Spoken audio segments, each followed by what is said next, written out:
Hi, everybody. I'm back. Yeah, so if you caught up with me yesterday, I bought this from Amazon for £7. It's Potter's Herbal Malt Extract. Now, obviously, I've given that a test out. Now, originally, I used this type of product back in when I was a kid. I mean, that was many moons ago. I'm talking about well over 40 years. I mean, I've been a baker all my life. I started when I was 15. Now, I used something like this back then.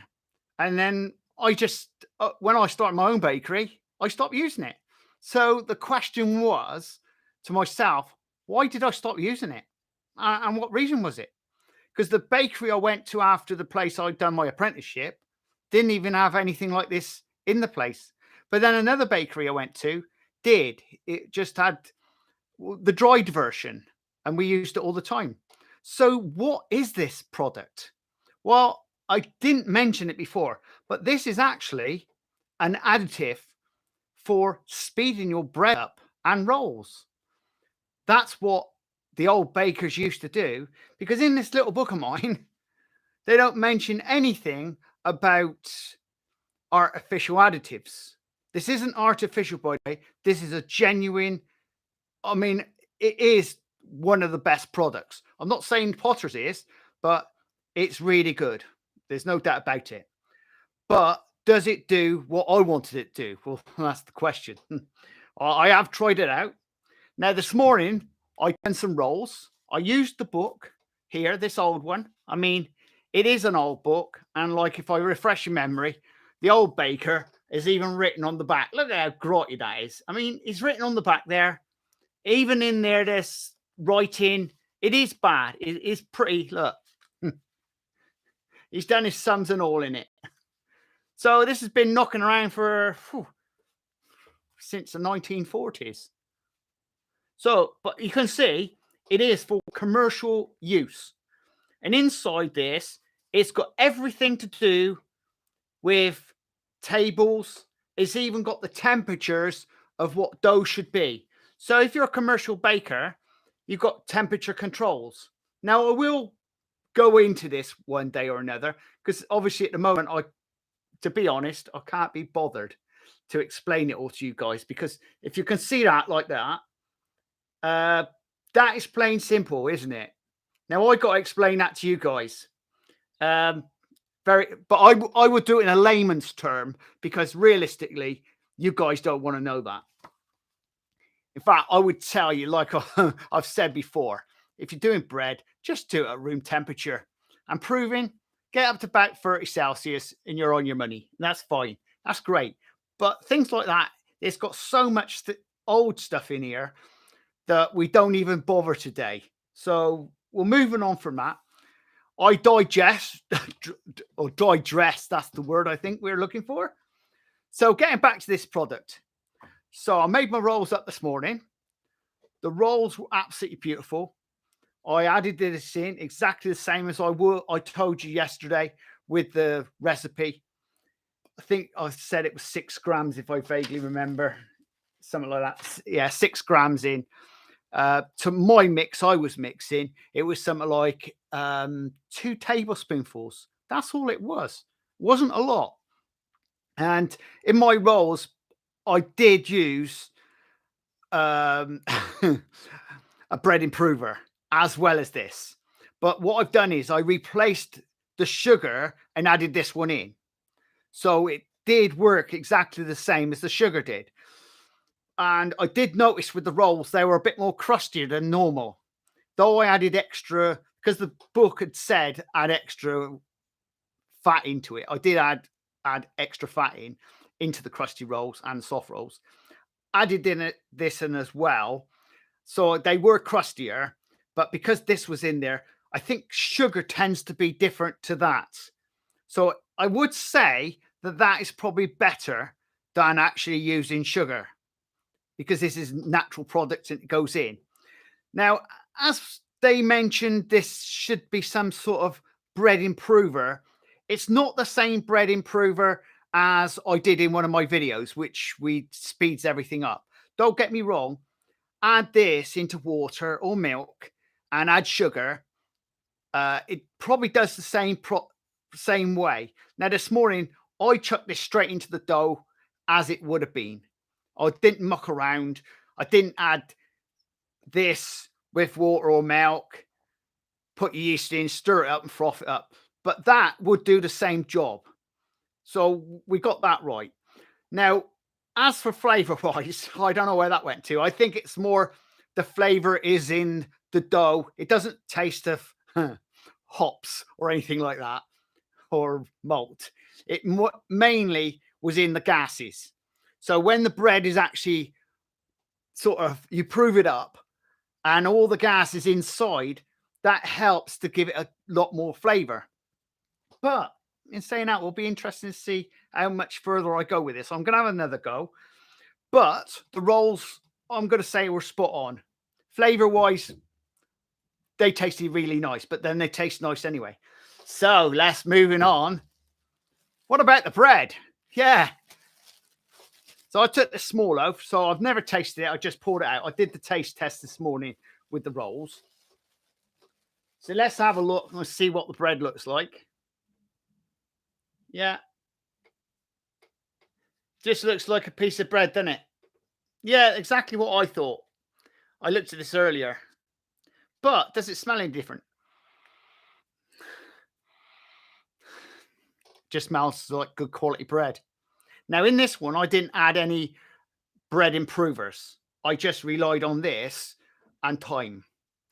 And in fact, the time it took to make this dough for this bread, I mixed it up in the machine like I would normally do. I left it on the table for 20 minutes just for its first proof. And then I cut it up and then molded it. And then I left it on the table and then remolded it and put in tins. So I'm sort of doing a little bit longer than I would normally do, but not that much.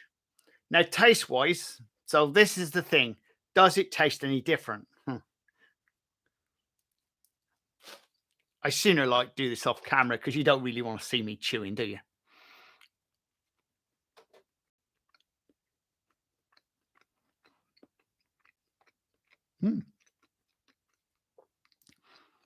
It's just the right amount of salt in that. I can't taste malt, but it's got a nice flavor. So flavor wise, I've sort of put back into the loaf the flavor. Remember, I've not added anything into this. Normally when I make bread, I add a bit of old dough into it from the previous one. And the same as I showed you the other day, how to get flavor in the bread. I do that all the time. Now today I've deliberately made this without it. But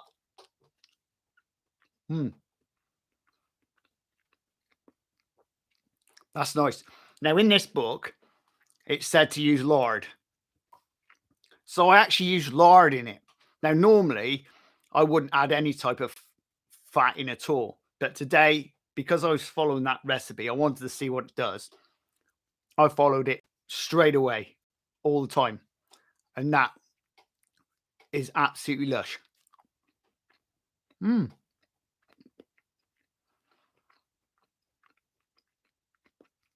Yeah, that is definitely worth doing.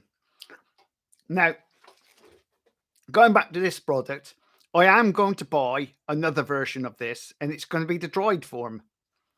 Not from these people, but there's another dried form on there. And what I'll do is I'll test that one out as well. I will be using this up. And like I said, if you buy this and you want to drop some of this into your bread, go for it. But don't use sugar as well. Just use this as your sugar, and that'll be fine. In fact, like someone earlier said to me, he just uses this, he just spoons it in and throws it in like you do. And I think he said he used, can't remember what it was now. I think it was like 4%, if not that. It might even be less than that. In fact, I would have said, if I vaguely remember, I think he said it was half the salt he used this. I don't know if that would have been good or bad. But there again, it's you guys tell me what you've been doing. I mean, say I know what I do, and you look to me and say, "Oh, what are you up to next, then, Steve?" Now, out of interest, A number of people have actually today turned around to me and said, am I thinking about doing school online? Well, yes, I am. It's not coming along yet, but I am actually going to do school online. Now it'll be through Google, and there's always going to be a catch somewhere. It's not going to be free. It's like, I think they do like a monthly subscription, but I am going to build up to that at one stage. At the moment, I'm so busy arsing around in front of a screen talking to myself. I know. I know. I could be talking to myself out there. I don't know how many people are out there listening to this rubbish or whatever. I just talking to myself. There's Mrs. Crazy Baker over there. She's in the other room laughing her head off. Probably I'm talking to myself. I don't know. I might not even have the sound on. I wouldn't know. I can't do anything until I play it back. But what I will do, I'm going to set up the school. So we'll probably start off with, I think there's 3 parts to it. You have the low one, which is basically you get the videos earlier and behind the scenes. Well, I do that anyway.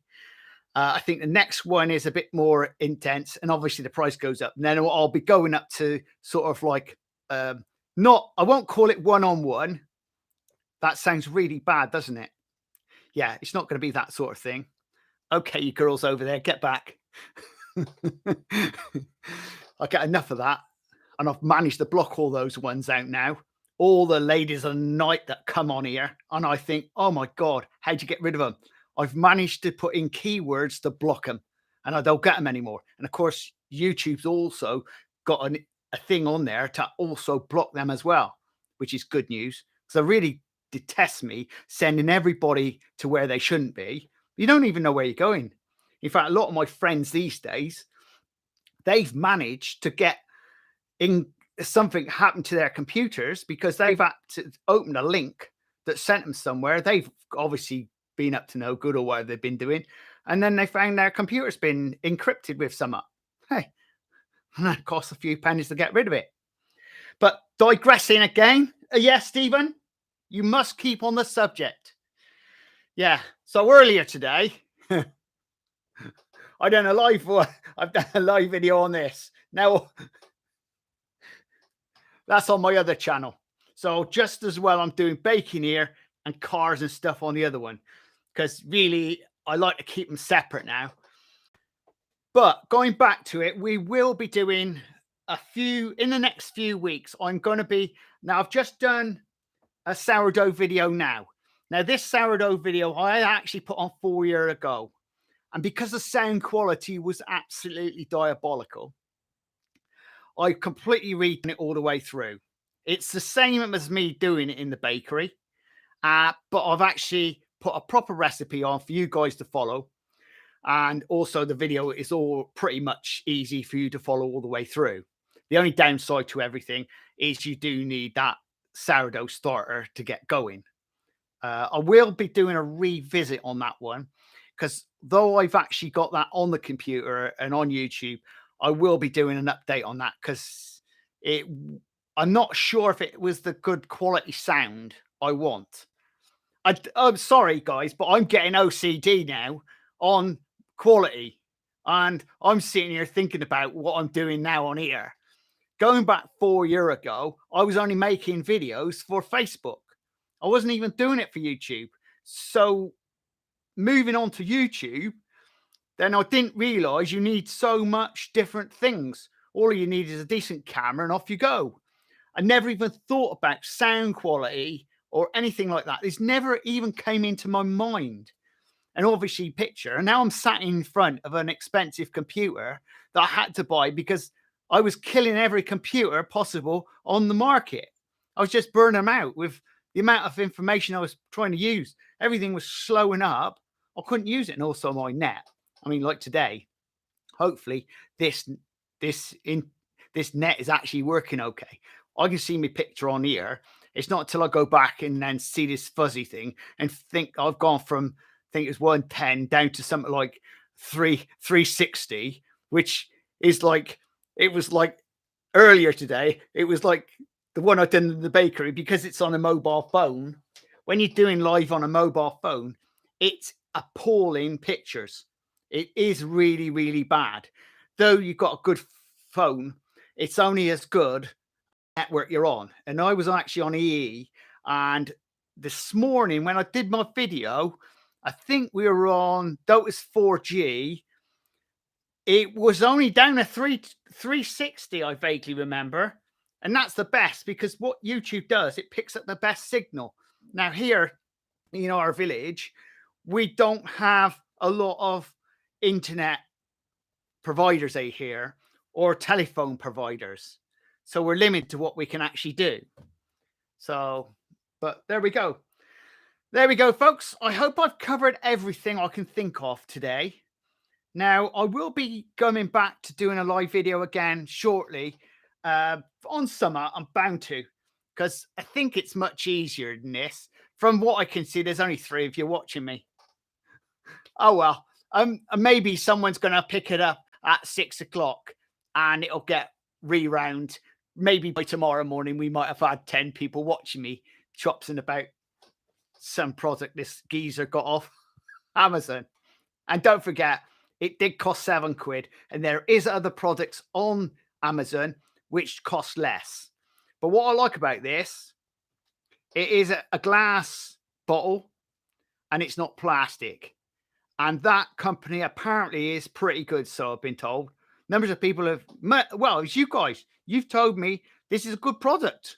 Hey, and I didn't do this, but no, quite a few of you folk said to me, Steve, we used to have this when we were kids in the 60s. Our mums and dads used to sling it down our throats. Lovely stuff. And that, and what is it? Cod liver oil. My grandmother would have, yeah, I can understand Granny having this back in her day, because obviously it wouldn't have been branded like this, because when they made homemade beers and stuff like that, they have all the leftover yeast and stuff like that, and the malt from the barley and stuff. You'd get that, and she'd be having that, and she'd be licking it up and put it on her bread and butter. And the thing is, you go back to grannies and what they used to do and what they used to eat and what we're not allowed to do. That box of fat I use for lardies, my granny would be using that for cooking everything. And now today we're not allowed to have this, not allowed to have this or that. And we think to ourselves, well, why not? You know, let's drop back a few years. And I just remember that the older folks seem to last a lot longer than us younger ones. And they said, well, I'm lucky enough, I wasn't brought up on McDonald's. I was brought up on bacon and eggs, because Dad was a milkman. Mother would cook me bacon and egg for breakfast. I'd come home for dinner and I'd have bacon and egg for dinner. And for tea, fish fingers. Yeah, my favorite. But just going into changing the subject totally to fish fingers, I vaguely remember they used to be that long. And now that, well, in fact, even my finger is bigger than a fish finger. And is it fish actually in it now? It says cod, but you cut one open, it doesn't look like that. Well, there you go, folks. I hope you enjoyed this chat today. And if you do so, please subscribe and please share. And we'll see you again very shortly on the Crazy Bakers channel. And we'll be doing some recipes. Laters!